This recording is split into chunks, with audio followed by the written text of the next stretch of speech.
Mga ka-RSP, sa panahon po ngayon, marami sa atin ang naghahanap ng mga paraan para mapalago ang ating kita nang hindi kailangan magtrabaho ng sobra. Pero madalas ay hindi natin alam kung paano ito sisimulan o ano ba yung mga pwede nating gawin para ma-achieve ito. Ayon nga Audrey sa ilang eksperto, isa sa paraan dyan ay ang pagkakaroon ng passive income. Ito rin daw ay susi sa pagkamit ng financial freedom. Kaya yan po ang ating pag-uusapan ngayong umaga. Makakasama po natin ang social entrepreneur na si Sir Vince Rapisura. Sir Vince, good morning!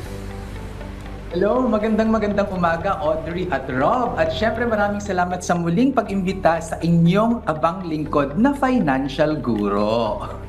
Okay, sir, una po sa lahat, ano po ba yung tinatawag natin na active and passive income? Okay, yung active and passive income, madedefine natin yan in terms of source, effort, and use. Okay? So yung source ng passive income natin, ito ay galing either from assets or investments, samantalang yung active income, ito naman ay galing sa labor or pagtatrabaho. Ang effort sa active income, continuous ang kailangan natin dyan. At sa passive income, minimal lang ang effort na kakailanganin natin dyan. At ang paggamit, ang rule natin dyan, yung active income, gagamitin natin yan pambili sa ating basic needs. At ang passive income, yan ang ginagamit natin para sa periodic wants. Sir Vince, pag-usapan natin yung passive income. Ano po yung ilan sa mga benefits at advantages ng pagkakaroon nito pagdating sa ating finances? So itong passive income kasi kapag in-earn mo na siya, gaya ng sinabi natin kanina, minimal ang effort, plus ang isa pang advantage nito, usually mas mababa ang taxation ng passive income compared sa active income, no? Ang passive income, ang pinakamataas na nakita ko ay nasa 20% lamang, pero doon sa ating tax ay usually tumataas pa yan hanggang 30%, ano? On the average, ang taxation sa passive income na nakikita ko is about 5 to 10%.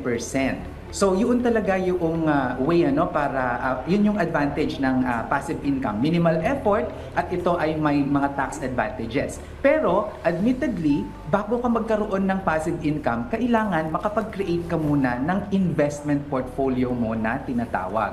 And this could come from investments that would earn you rent, interest, dividend, capital gains, royalty o kaya ay pension.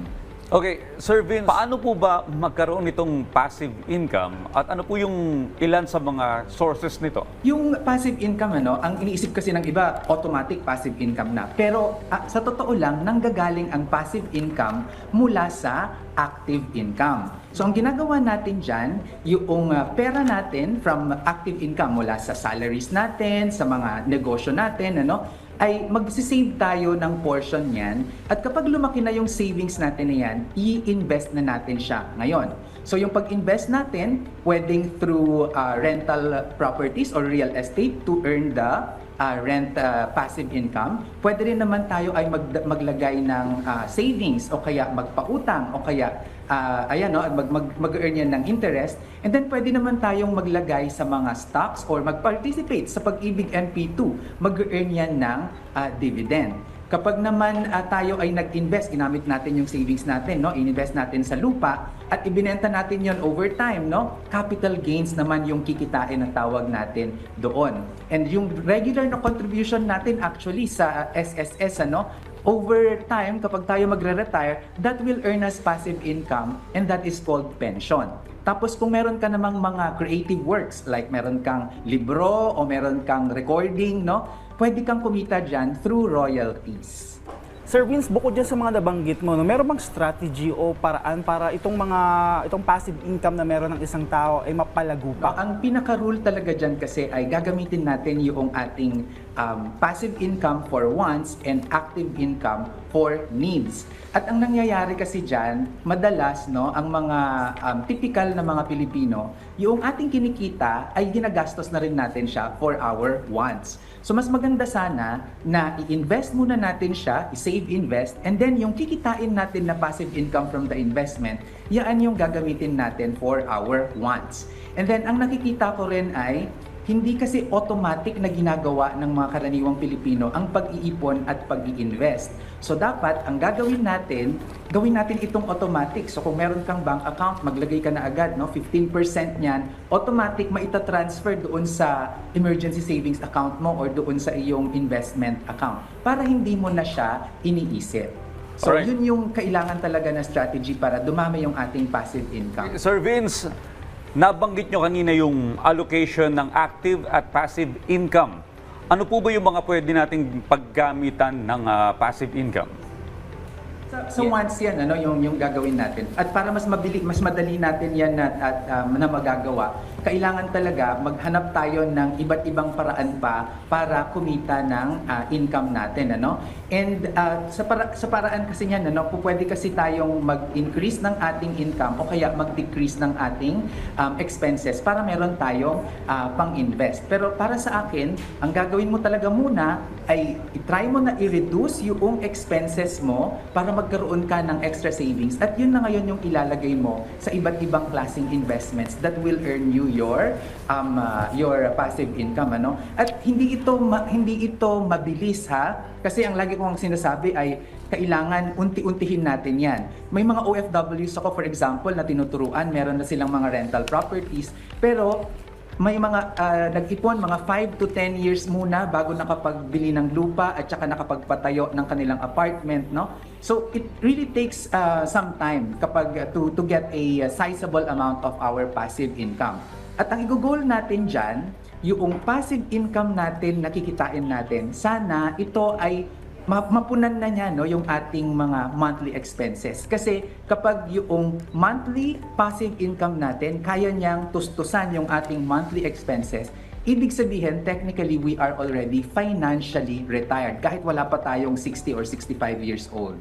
Sir Vince, karagdagan lang yun, nabanggit nyo na itong passive income ay para sobrang pera kasi para sa once. Pero Audrey, di ba, syempre may mga pagkakataon na hindi maiiwasan na nagagamit natin yung passive income. Ano po ba kaya yung rule o limitation para sa paggamit ng passive income sa mga pagkakataong wala nang choice yung tao? Yung passive income, para sa akin, mas madali sana na magagastos yung passive income, kasi sabi ko nga, for wants yan eh. Para sa akin, sinusunod ko ay kailangan kasi maging masaya ka in terms of your earning your money.